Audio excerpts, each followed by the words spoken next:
thought, well, actually, if they're not beating me till I'm black and blue and breaking every bone in my body, that it's not that bad. There's worse that happened to people. I think for me, the light bulb moment was when my son stood in between us and he was 3 and he said, "Don't hit my mom." And it just made me think, what am I doing? Like, am I just going to repeat the same thing and allow him to think this is normal for him to then go on and repeat the same thing? I'm Richard Poore, an award-winning family lawyer and the only person in the UK awarded an MBE for legal services to domestic abuse victims. Welcome to Let's Talk About Family Law. I'm muting the conversation one story at a time. My guest today is Sadie Jones, founder of SheBeasts, but that's not where her story starts. Sadie has lived through domestic abuse, homelessness, and completely rebuilt her life. Today, she's not only thriving, she's helping other women rebuild their lives too. So, let's talk about it. Let's talk. I've got something for you and you've got something for me. A simple little back and forth, nothing to it, you see. Life could be a beach with a cool breeze by the sea if we just set ourselves free. So let's talk. Sadie, for people who don't know your story and who don't know you personally, what's the version of your story that you would tell people? What's happened to you? Version of my story. So I always, I guess, start with anything that can probably go wrong went wrong at some point, but actually your past doesn't actually define you. You can make a change, and by that I mean from very, very early on. So sort of age 3, almost 4, I was separated from both parents because my mum had been through domestic abuse with my father. So we actually went through a period of going through family courts for my mum to try and fight to get me back. I grew up with grandparents. And then I guess if you look at the ripple effect of that, then became, being a child carer. My mum went through quite a lot of issues herself. So I ended up leaving home at, I think I was 15. I'd had a baby by the time I was 16. And you would have thought that maybe seeing the things I saw growing up, that I may have made different choices, but I didn't. So not the best of relationships. Had a son, stayed with his father for as long as I could mentally take it. And then estranged from him when my son was about 3, nearly 4. And actually it was almost a light bulb moment. That When did you realise that actually what you were in wasn't right? I think I kind of probably always knew, but because of my childhood, I think that my sense of normal was probably a little bit skewed, that I thought, well, actually, if they're not beating me till I'm black and blue and breaking every bone in my body, that it's not that bad. There's worse that happened to people. I think for me, the light bulb moment was when my son stood in between us and he was 3 and he said, "Don't hit my mom." And it just made me think, what am I doing? Like, am I just going to repeat the same thing and allow him to think this is normal for him to then go on and repeat the same thing? And we'll go on to a bit more about what you do with SheBeasts, which is an amazing organisation. I am biased. I did make you my charity of the year when I was Birmingham Law Society, but that is fine. But yeah, do you notice, like, say, I know you support a lot of women with domestic abuse. Do you notice that it's just breaking the cycle? Yeah, and I mean, it's why we do some of the work we do at SheBeasts. And when we first started out, it was very much about women. But actually, over the years, we've evolved into working with younger females as well, because I think it is a cycle. And I think, unfortunately, for quite a lot of women who grow up in environments where they're witnessing domestic abuse at home, or, whether it's through their mum or an aunt or another family member, it's almost normalised. And I think society normalises a little bit, like culturally, where I grew up. If you said your husband tells you off, or your husband controls you, or even your husband maybe uses physical violence at a low level, it would almost be like, well, he's your husband. Like, what's the problem? That's allowed. So I think it works both ways, isn't it? Because it's they say that it's a generation issue, that actually it's the way they're brought up, and that women do certain jobs in the house, women have a role and they must keep to their place. But then also in relation to domestic abuse against male victims, I was saying to someone the other day about the whole what's that phrase? Happy wife, happy life. And I was speaking to one man, and he was saying, I just did what I was told. I didn't want to kind of say anything, and I didn't want to tell people about the situation. It was because I was embarrassed. I definitely don't think Yeah. it's purely gender based. I mean, that's one of the reasons we've now launched an allyship program as part of SheBeasts, because I think there is a lot of men who maybe it's not physical abuse, but you know, coercive control, financial control, even you know, like using police service as a tool when the relationship starts to break down. So I think it happens to men, but maybe in a slightly different setting. But I think it comes back to the same thing. It's probably from childhood or from patterns that we've saw that we think it's normal behavior, and actually somebody controlling you, somebody telling you what you can wear, when you can use your phone, how to spend your money, No, that isn't not at normal. all. It doesn't have to just be physical. Not at It's all. not normal. Going back to you, so you told me about where you've come from. You've literally rebuilt your life, haven't you? So where did you even start with that? Like, if people are listening to this and they're thinking, well, I'm in the same kind of situation you were in, how did you rebuild it? A long journey, I guess. So I think it's really important for people to, when they're in this situation, to realise, one, it's not forever, but actually it might feel a bit like forever as you're trying to rebuild, because it's been your life for so long for a lot of people. I think for me, I just knew I didn't want to, in the nicest possible way, I didn't want to become my mom. I didn't want to just accept this lifestyle and feel like this is my life now. So I had to do something that actually probably shocked me more than anybody else. I gave my son to my mom temporarily, and I moved to London because it was the only way I could get away from the circle and the environment that I was in. And now, if you know anything about my childhood, as I mentioned, I was estranged from both my parents. So it's something I never thought I would do with my own child. And actually, I completely rebranded myself, for want of a better phrase. I decided that I wasn't going to be the person I'd been previously, and that I was going to have a new career. I was going to have a different circle of friends. And I was going to go back to something that I'd loved in the past, which was fitness.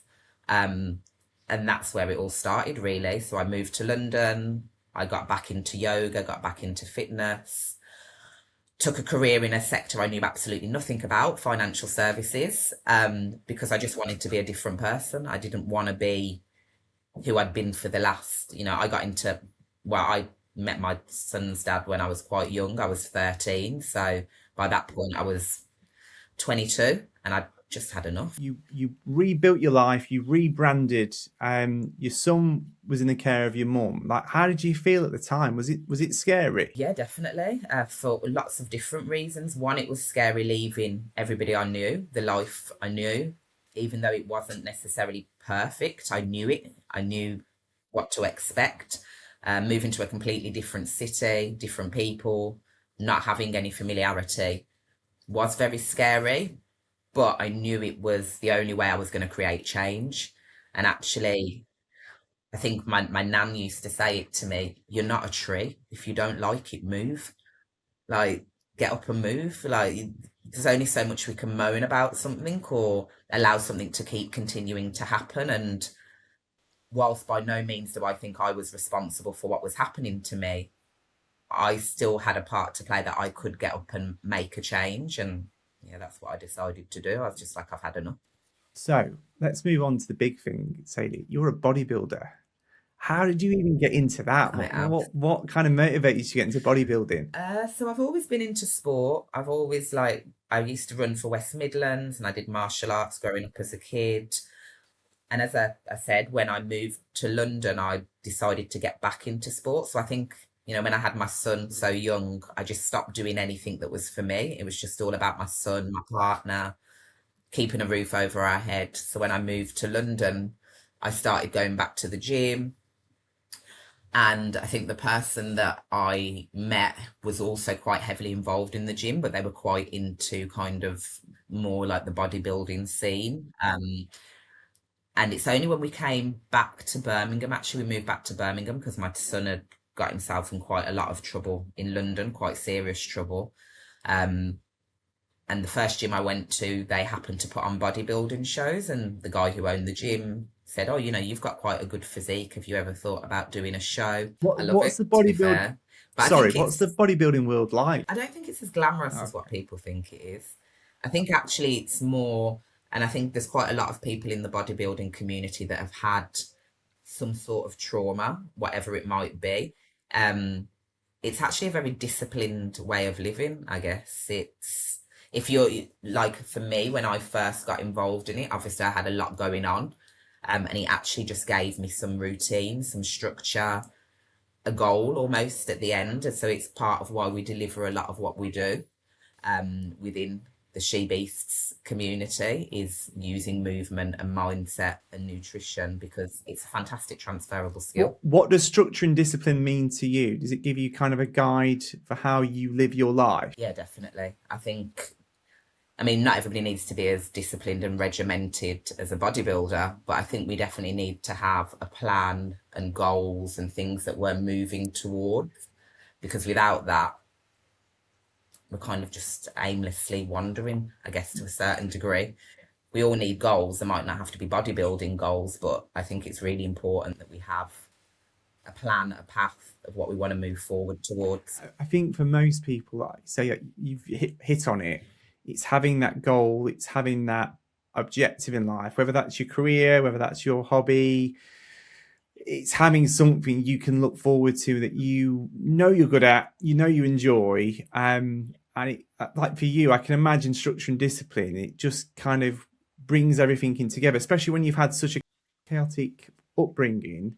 You're in control of that, aren't you? In a sense, your bodybuilding. That's it, exactly. It's something you can control. So whether it's the nutrition, whether it's the exercise, your weight, it's something that you've got a little bit more control over. It's something that you actually get to shape, and it's actually something that somebody else can't take that away from you. You control that. How do you prepare? I've seen the videos online for the body. I've seen your pictures online of when you've done your competitions. How do you prepare like the day before?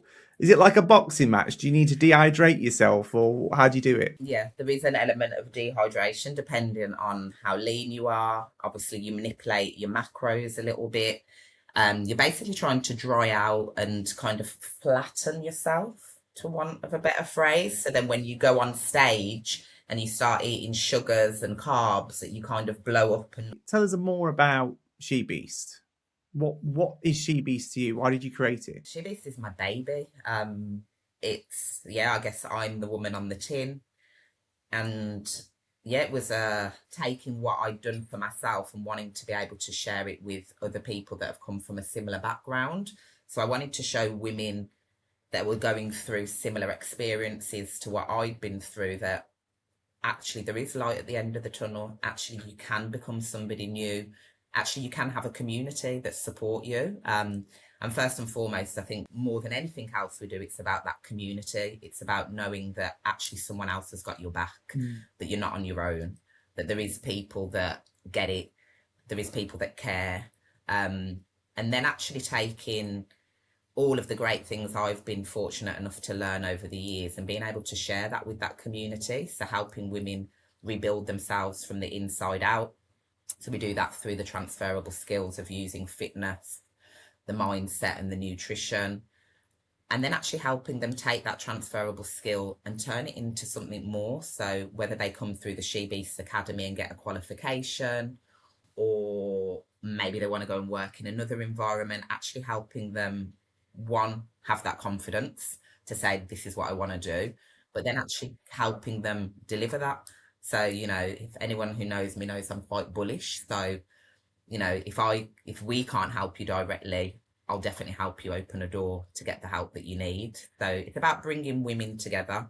And to be honest, from all different backgrounds, it isn't always just domestic abuse as the trauma, but I do feel like it's a ripple effect of that. So the homelessness, the substance abuse. Okay, this is where you are today. And it comes back to what we just talked about having a goal. But where do you want to be? what does the future hold for you, and who are you actually? That's kind of what the She Beast stands for. I think we've all got a beast in us. It's just figuring out how to channel Yeah, that. they probably do, to be honest. But it sounds amazing what you're doing, because you're literally transferring what you've learned with the structure and the discipline, and you're passing it on to others to try and give them that kind of, like we said, the mission in life, the goal in life. If they've come from chaos, it's giving them the peace that they can control. Basically, yeah, 100%. And actually, I guess the next layer of that is, once you find that control, how you can use it for good to help other people. And that's what we see so often. You know, the women come through the workshops and they actually want to then become coaches themselves, or they want to go back in and talk to the women from maybe the refuge that they came from. And that, I think, is what's really powerful, that, you know, seeing someone who has lacked self-confidence or has lacked self-belief actually take a whole 360 turn and say, no, actually, I am worth more, and actually what I've got to say does matter, and I can help somebody else that's maybe been in that position before. What's one of the biggest transformations you've seen, Sadie? I guess Terry, who's a core part of the SheBeasts team. You know, Terry was one of my first referrals, and she's literally like night and day. I mean, she didn't make eye contact the first time I met her. She had a lot of self-doubt. Fast forward, she attends business events without me. She sat on panel sessions. She leads projects. It's literally like night and day. She did her content production course with SheBeasts, so we put her through a course. She passed that with like flying colours, even though she then was diagnosed with being neurodivergent. So she overcome all of those things, and yeah, she's just incredible. But she's just one of many. I mean, all the women I get to work with are pretty That's a very incredible. good shout out to Terry. I've met Terry, and if you told me she was shy, I would not believe you in a million years. So that surprises me totally. Yeah. Your experience, what do we still get wrong about domestic abuse? I think the biggest thing for me, which is one of the reasons why I set up SheBeast, and it's actually one of my bugbears, is almost the victim mentality that seems to be labelled when it comes to domestic abuse. And actually, I think, you know, people that are going through domestic abuse are incredible. They've got a superpower to a certain degree. It might take a little bit of time for them to realise that, but it's almost this kind of culture of, I'm using it in the women that I work with, and even myself when I was coming through refuge, this assumption that we want handouts, that we want to be told what to do when we've already just spent X amount of time being told what to do. So actually giving people the opportunity to figure out for themselves what they want to do. You know, they're adults most of the time. I don't need you to tell me what course I want to go on, or where I want to live, or what time I want to wake up. I've just done that for 10 years with somebody else. So it's like the word victim, there, isn't it? Because I know some people don't like being called victim. They prefer to be called survivor. But then I know some people don't even like that. And I think we're very quick to give labels to people. We're very quick to kind of say, you're a victim, you're a survivor, you're this, you're that, and put them in a box, because it makes us feel better about a situation. But you're right that at the end of the day, you're going into a system. When you go into a refuge or you work with a domestic abuse organisation, there's some great ones out there, but it can be the case that they say, right, this is your plan now. You need to do this, this, this, this, and this, and you've got no say about it. So that it's funny that you've mentioned that, because it's totally losing control then, isn't it? Again, it's another factor where that person loses control. Literally. And I think that's really easily forgotten, and it's probably coming from a place of thinking you're being supportive by kind of giving all these rules and spaces. And, you know, we see it happen when we go to work in refuges sometimes, and it's almost like they're telling the women to come on to the particular program, and it's like, have you asked them? They're adults. It's no different form of control. We've just relabeled it now. So I think, yeah, that's probably one of the things that I think people need to be more aware of. And like I said, I think it's probably coming from a good place, but it actually doesn't deliver. Like organisations like the local authority, if they're working with victims, survivors, again, they set out a plan. They tell you exactly what you have to do, laying it all out. And I can see why they try and do it, but at the same time, it doesn't really help. It's say in your situation with SheBeast, you're not telling these people what to do. You're giving them the tools of how to kind of create their own lives and rebrand, as you've said, which is extraordinary, really, isn't it? You're giving them the resources rather than kind of telling them this is your schedule and this is how you're going to do it. Yeah, exactly. And I think actually very often we're not giving them the resources to a certain degree. Yes, we do support them, but they've already got these amazing transferable skills. You know, I say all the time, if you've been able to navigate, you know, finances when someone's been restraining them, putting a brave face onto the world, well, actually, you're probably great at objection handling. You've got all these things in the background that you don't realize because you just do them every day. And actually, when you're supported in seeing what those really mean and how they actually can be transferred into another area of your life and into potentially a career or whatever you might want to do, you'd be surprised that, you know, how many of these skill sets a lot of these women and probably men as well already have. So yeah, we just try and support that, I guess, and then give them some additional tools to just make it easier to bring that to the surface. So going back to that, for victims of domestic abuse, what does support actually look like?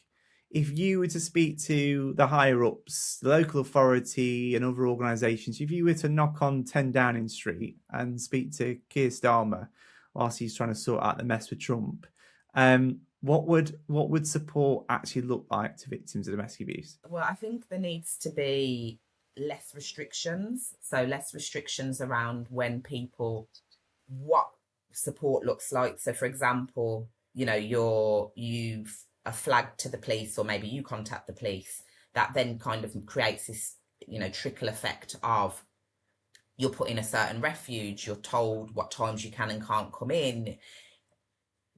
That's very restrictive. And whilst I understand some of that is to create a safe environment for everybody in those environments, one size doesn't fit all, unfortunately. And I think whilst we have that mentality of one size fitting all, we actually isolate more people than we're probably planning to. So a lot of people, or a lot of women I know, actually don't leave that environment because they then don't want the restrictions that come with the new space. They don't want the isolation that comes with the new space. So I think having more open dialogue, having more alternative options outside of just a standard women's refuge is more realistic. And then I think what that support mechanism looks like moving forward, perfect example, asking people what do they want to do. Well, actually, funny enough, when I was living in a women's refuge, the last thing I was thinking about was a 10-week course when I actually don't know where I'm going to be living in 2 weeks' time. Funny enough, it's not my priority. And it's just that kind of be human. I just feel like it's very kind of tick a box. And unfortunately, people's lives. The word you're looking for is systematic. It's a process. And you know what? It's really insightful for you to kind of go through that, say, from your own experiences, because you wouldn't really think about it. Like I've worked with refuges, and I've had clients who've gone, and they'll say the only refuge space, say they're in Derby, the next one's in Cornwall, so they've had to pay for the travel all the way to Cornwall, and they say, well, I don't have anyone in Cornwall, I don't have any family or friends. And it's like, well, you either accept it so common, or we don't help, kind of thing. I think it's that attitude. And it's also like the biggest one that I find the most, it blows my mind, is the restrictions around women having male children. And we can't accept you in this refuge if your child is over 12. Is that happening then, Sadie? Oh yeah, that's definitely a thing. There's some refuges that just point blank don't take women on with sons, and it's just like, so what are the options then? Stay in the environment where you are, or leave your son behind. It's not really a choice, is it? That's not really a choice. It's not a choice, is it? And again, I think I understand bigger picture of trying to manage an environment for everybody that's in that environment. So maybe women that don't have sons, or their trauma around men is a different scale. But actually, what about the women with the children? Because you're actually not giving them a choice, are you? It comes back to that restriction. But again, like, as you said, do you really want to do a 10-week course after you're trying to pick up the pieces of your life?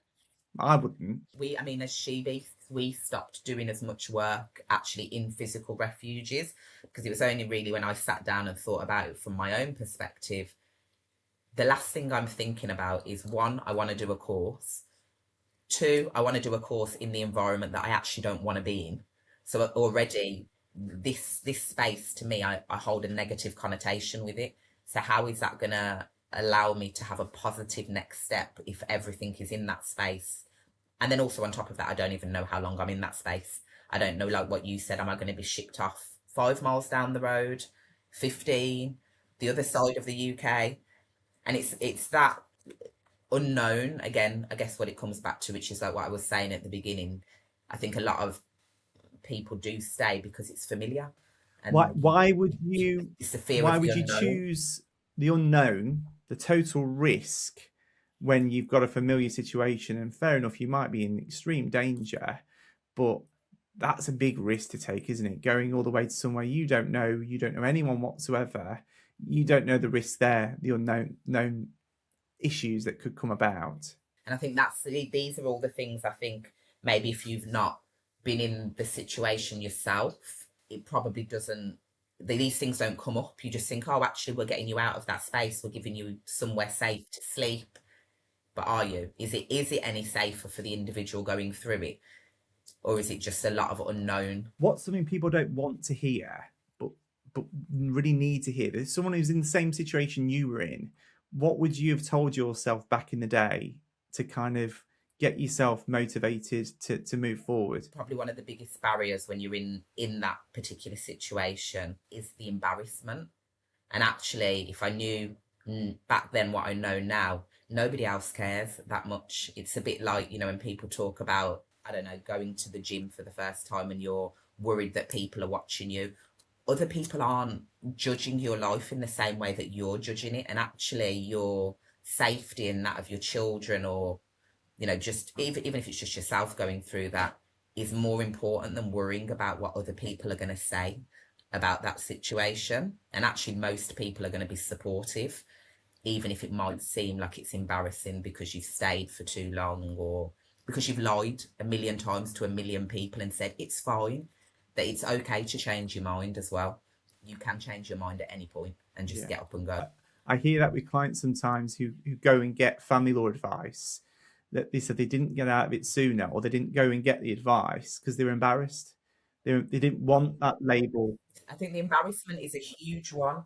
Yeah, I think it's the embarrassment of being labelled. Like, even for me, for many years I would say I'm not a victim, like, because it made me sound like I was weaker in my head. Maybe not to anybody else, but I didn't want to be seen as weak. I didn't want to be that woman that allows that to happen. So rather than leave, you just put up with it because you think, oh, it's not that bad. There's people far worse than me. I've had clients come and say they've been to see lawyers, and like you say, it's that label stuck on your head, isn't it? That you're a victim, and it's the sympathy, and it's not even nice sympathy, it's empty sympathy of, oh, I'm really sorry to hear that, I'm really sorry. I think I talk about it quite a lot, but the team we've built at SheBeasts, everyone's got lived experience of some sort, and I say it all the time, like the women that we bring through the academy, that's something that you can't learn, that level of empathy. Like, being able to understand because you've been there is very different to somebody just kind of going through a list of things that are meant to be signs and saying, oh, yeah, I've heard that before, or that's a shame, or I'm really sorry to hear that. And you just think you're just going to go home to your normal life at the end of this. It's not going to affect you. I guess the simplest way to think is somebody is actually making decisions on your life in an afternoon sometimes. For some of these women in refuges, you're on a list with however many people, and they're just picking who gets the house, who gets sent somewhere else. And I know that's not something that they can control, but actually for the person sitting on the other side, that's my whole life. But when it's the same with the family justice system, isn't it? In the sense of you go to court, and in the space of 20 minutes, your life has been decided for you, especially if you've gone for a non-molestation order, child arrangements, or divorce, matrimonial finances. Someone is in control of your life. They don't know you from Adam at all. They've read your papers, if for a brief second, hopefully they have. And they are in control of what happens to you for your rest of your life. So that's the scary thing at the end of the day. That I was going to say, I think that's probably what scares a lot of people when it actually comes to then making that big choice of leaving. I'm actually still not in control. So for a lot of women, they're not going to still be in control, because the minute they phone the police take over. The police then put you in a refuge. The refuge takes over. The refuge then contact the housing. Now the housing's in control. For some people, it's housing benefits. And it's just like a vicious cycle of, you may as well not even ask the woman what she wants, because it's just kind of, yeah, you're going to do this, you're going to go here, this is going to happen. And I think that's another reason why a lot of people just stay where they are, because they're like, better the devil. Did you ever have to call the police, Sadie, at all? Yeah, the police came quite a few times. Not necessarily because I'd called them, but just because of the noise coming from the house, the arguing, the shouting. And I think, again, some of it could be culture based. You know, we're not necessarily taught to phone the police every time something happens. In fact, actually, if anything, you get quite a lot of stick culturally about phoning the police. So a lot of people, again, just think, oh, I'm not going to do that. And actually, what are the police going to do anyway? Are they actually really going to help, or are they going to leave him in the house and now it's going to be 10 times worse anyway? What was your experience with the police? To be fair to the police, I did the very atypical, there's not a problem. I don't know what you're on about. I don't know what the neighbours are on about. It's fine. We were just having a disagreement. So actually I don't think back then they had the skill sets to be able to just take over. It was just seen as, it's a domestic, you're having an argument, they're going to leave you to it pretty much. I think things have changed a lot now though, haven't they, with the police, where they can actually, they can decide if they deem it to be unsafe to actually step in. But I think back then it was just classed as domestic. Again, a lot of clients that I'm dealing with, it's the trust issue, isn't it? You've just said it, you've hit the nail on the head. Is, if I call the police, am I going to make this 10 times worse? Because the police are going to come and tell me there's nothing they can do. They're going to leave my perpetrator in the house, or they're going to kick me out the house to say, well, for your own safety, you might as well just leave the property. Yeah. And I think that's the other one I see a lot with a lot of the women we work with. It's them who then have to leave. Like I did. I left my house that I managed to purchase at 18 by myself pretty much. And in the end, I just left my son's dad in it because he wouldn't leave. And it's just, what's more important? But even if you do call the police and they take action, it's a situation of if your perpetrator absconds or doesn't comply with any bail conditions whatsoever, then you've got a situation of, will the police will do anything? Will they actually arrest? Are they that bothered about bail conditions? And it's like, well, it's not worth the paper it's written on. Have you found that with some of your service users? Yeah, I mean, there's a few ladies that we're working with at the minute that are in exactly that scenario, where it's a simple case of them contacting the police has actually made it a lot more difficult for them, because the police have then either left them in the situation, or they've escalated to social services, which has then actually made this situation a lot worse for the mother, because it's almost her word against the perpetrator's word. And as we know, perpetrators are, they can be very charming to the outside world. They can seem very with it. They are very good at articulating themselves, and actually the woman just looks like she's crazy to a certain degree, like, oh, this is what she does.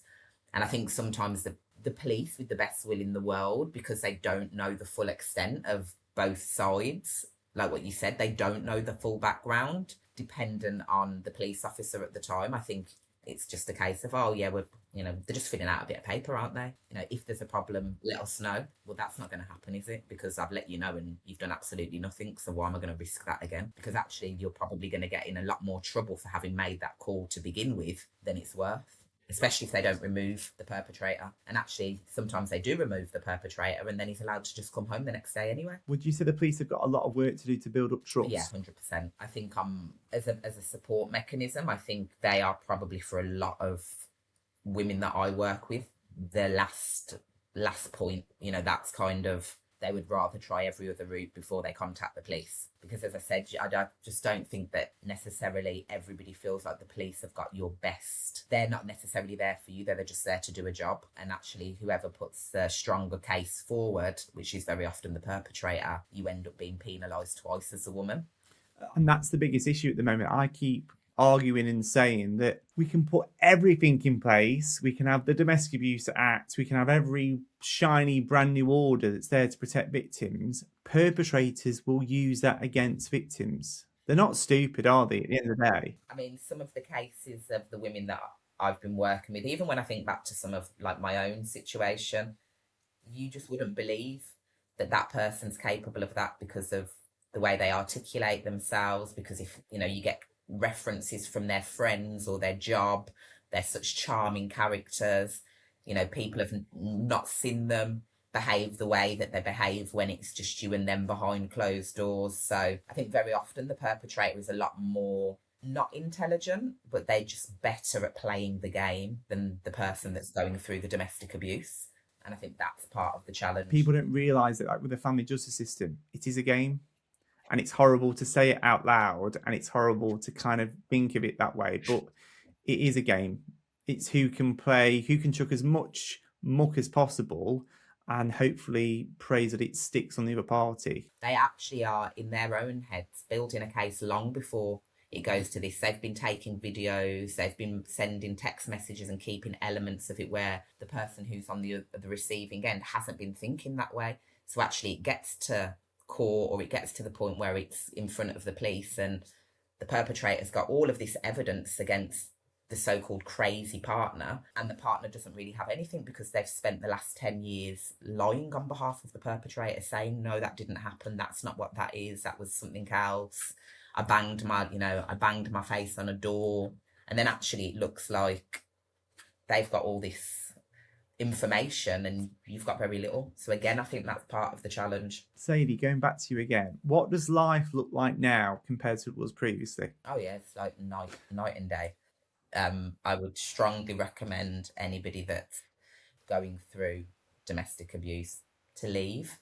The first 6, 12, 3, 4 years might not be that easy as you kind of adjust, but it's worth it. It's worth every awkward conversation. It's worth rebuilding. It's worth starting over. Because actually it comes back to what we've spoken about already. You're in control and you deserve to be in control of your own life. You know, it's not for somebody else to dictate to you how you live. And actually that's priceless, getting up in the morning and deciding what you're going to do today rather than being told what you're going to do today. If someone is listening right now and feels completely stuck, what words would you give them to get them out of that situation? I would say that almost 99% of people, you've got somebody, a mom, a friend, a sister. If you are really unfortunate and you don't have that somebody, there is so many organisations like SheBeasts, like Anna Wim, like Wait. Make that first phone call. You've got to start somewhere. Doesn't mean you're going to necessarily leave that first time, which actually we know statistically isn't the case. But make that first phone call.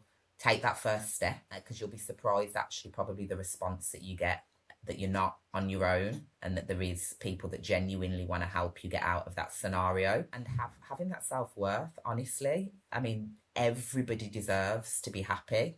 And if you are going through domestic abuse, you're not happy.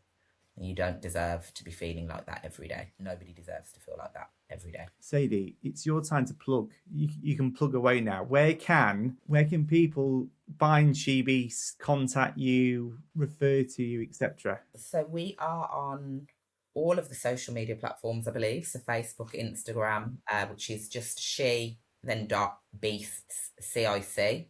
So you can inbox us. We have a website, which is www.shebeastscic, where you can send a referral form for yourself or get somebody to help you send a referral form.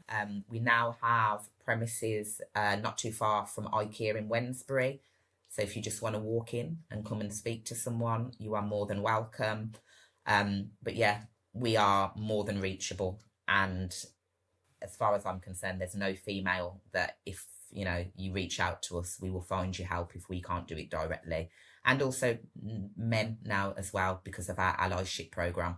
So yeah, we're really keen to just stop domestic abuse, full stop, irrelevant of what gender you are. I love how IKEA is now a landmark that we can refer to where places are.